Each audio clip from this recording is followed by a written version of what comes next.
What's up, guys? You read the title. In this video, I'm going to be teaching you how to get laid. Nah, I'm just kidding, guys. In this video, I'm going to be teaching you how to do quite the opposite. I'm going to be teaching you how I got 600 rating points within this year. So, if you look at my chart here, bro, here, I was a bum. I was a 1559. And, I remember, even before this year, over the summer last year, I was playing. And, it looks like I went up here, but it was, around this time.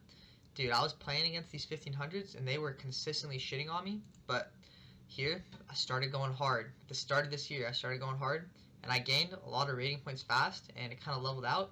And eventually, I worked my way up, and I'm at 2087 right now. But highest was 2100, and yeah, the start of the year, I was 1600. So I'm gonna show you guys what I did to get to where I'm at right now. Alright, guys, let me start by giving you a little formula here. Consistency plus time equals results. This goes for anything in life, especially chess. I would rather have you guys consistently play every day for 20 to 30 minutes instead of, let's say, putting in 2 hours a day for 2 days out of the week. At the very bare minimum, if you want to improve, you should be at least doing the chess.com puzzles that gives you 5 or something. You should at least be doing those every day. And if you seriously want to improve quick, then you should be putting in more than that. But even if you're busy, you should at least be doing those. Okay, now I'm going to tell you guys exactly what I did. And it may not be pretty, you guys may not like it, but this is what I did. If you guys want to extract anything from it, you can. But okay, so I started in this year, and the reason I started playing a lot online is because I actually went to a tournament that my college had. And after I played in it, I realized this shit is actually competitive. Playing online, it's different, dude. You don't really care that much. I just be making moves sometimes. I don't really care. But when I'm in person playing, it is competitive. And after I played, I was like, okay, I need to get good at this. And I've been playing in tournaments pretty much every weekend since then. So I will say, if you do want to get better and if you have a lot of free time, I would honestly recommend going and playing in person. I remember I used to think I'm not going to go play in person until I'm actually good online, but this is honestly not a good way to go about it. If you even have any thoughts that you eventually want to go and play in person, then just go right now. You're going to be bad at first because it's honestly a lot different than playing online. You need to kind of get used to it, and it's also just a lot more competitive, more pressure, but I would heavily recommend that. That's honestly the quickest way to improve, is just going to tournaments and analyzing the games after.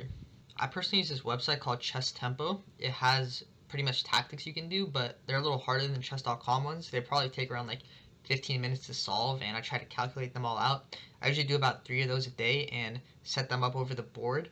And I also use this other book. It's called, let me see what it's called real quick. It's called Chess, 5,334 Problems, Combinations, and Games. And they have a bunch of mate and twos on there, which honestly they just kind of help with pattern recognition. And I saw this in a YouTube video also. It helps you just get a really good grip on the board, and it just helps you understand how all the pieces can come together to get checkmate. So I'll show you guys a quick example of that right now. Alright, so here's an example. We're white, we're going this way, and it's a mate and 2, so pause the video and see if you can find it. Okay, so you might consider, first of all, if you check here, but he just takes and can't deliver a mate and 2 on the next move. Let's see, what else can we do? We could drop a check here, but we can't take. He could take your rook, and yeah, you can't checkmate him on the next move. You could also check him this way, but now he can slide here, and you have no checkmate on the next move because he can just go back. And you would have a mate here, but that's mate in 3, so it doesn't count. What are some other things you might consider here? Any checks this way, he can take this rook, so you don't have anything there. So, to solve this problem, it's going to take some pattern recognition. You have to do a lot of similar problems like this, but essentially, what I'm seeing, I'm noticing these squares. And I'm noticing if the knight comes here, this is the first move I noticed, because it protects this rook, and it forces the king to move. But we already looked at this, and there's no mate. And there's no really magic formula here, but after looking at it for a while, you eventually come up with this move, and it looks a little counterintuitive because he can just take it.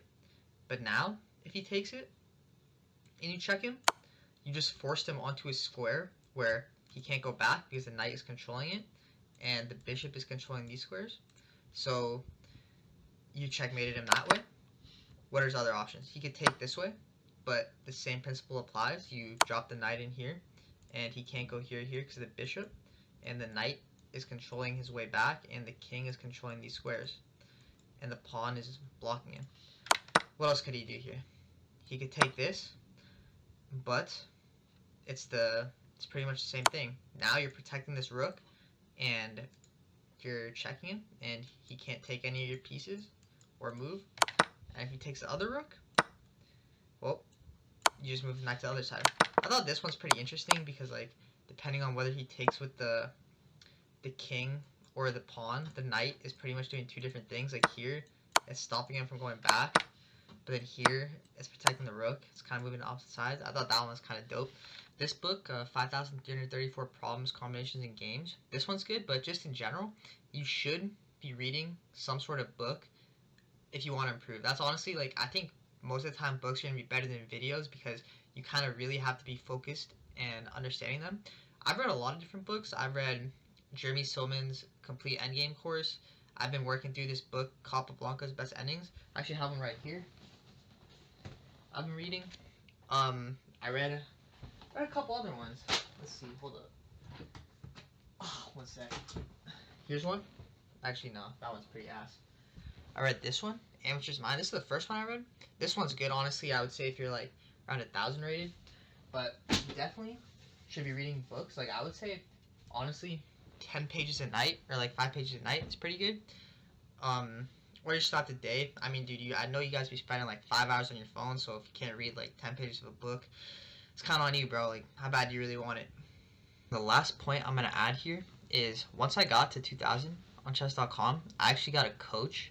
And to be honest, the biggest things I would say, like literally, we meet once a week and all we do is I play these games over the weekend and we just go through and analyze them. And in terms of game analysis, dude, if you are playing your games and you're not analyzing them, you're just going to keep making the same mistakes, and that's just pretty brain dead. So any game you play, you need to analyze it, and ideally, you want to analyze it with someone who's better than you, or you don't need to analyze the whole game with them, but let's say you have specific questions, you want to be able to ask someone who is higher rated than you. You can use the engine, but sometimes it can like kind of be hard to determine why the engine is making certain moves, and sometimes it's nice to know plans that I guess the engine doesn't necessarily always completely approve of, but practically they're really good, and I think that's what someone who's better than you could teach you. So let me show you guys an example of something that my coach taught me. Okay, so this is a position that I had in a tournament game. I'm white, and this is a position out of the Exchange Karo Khan, and pretty much a plan for black here is to go b5 and then to go b4 and pretty much chip away at this pawn chain. So let's say I just make some random moves. I'll just move my rook there, and he moves his knight or his pawn. I take, he takes with his knight. He's just made this pawn weak. He has brought his knight to a better square. He has these open files to just kind of attack me, and that's pretty good for him. So let's say I just move back and he takes. Well, now this pawn is going to be weak, and he can maybe just eventually stick his knight here, stack his rooks, and pretty much just target my weak pawns there. So that's his plan, right? And what we want to do ultimately is to attack on the king side because we have more space on the king side.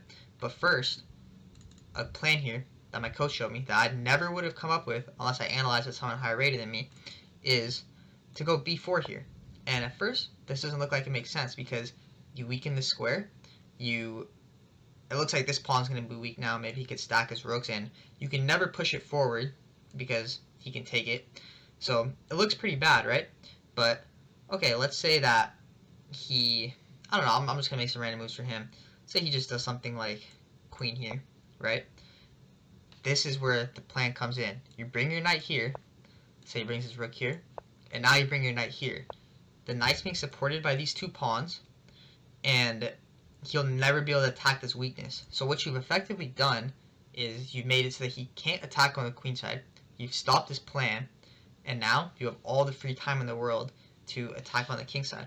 And This idea of going b5, knight b3, and knight c5, something I would have never come up with unless I was analyzing with the higher rated player.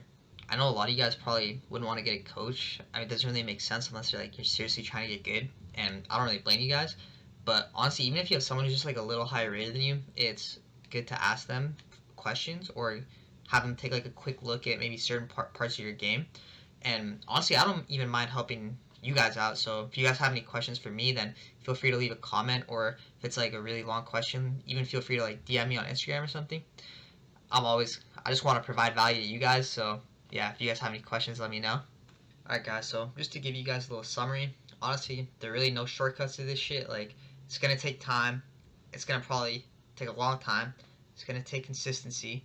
And I mean, that's pretty much all it really takes. But those two things are really important. So other than that, though, I mean, you're going to solve tactics. You're going to be reading just a little bit every day. Honestly, there are a lot of good books you could choose from. Reassess Your Chess, Amateur's Mind, Most Instructive Chess Endings. I don't know. You can pretty much, there's just so many chess books online you could find. Just look up chess books for beginners. Can't really go wrong. Always analyze your games, preferably with someone who's a little higher rated than you, but I mean, at least use the engine at the very least, especially if you're using chess.com. And I mean, yeah, that's pretty much all I got.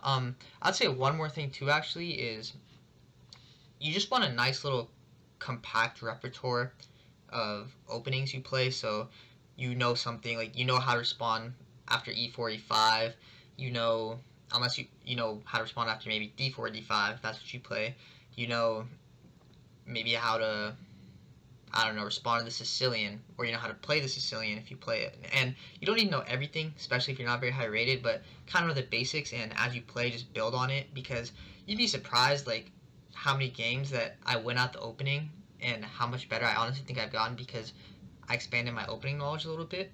But that's not a priority, but it's honestly helpful to have a nice little compact repertoire. And honestly, if you get bored of studying, like, some tactics or something, then honestly, just check out some openings.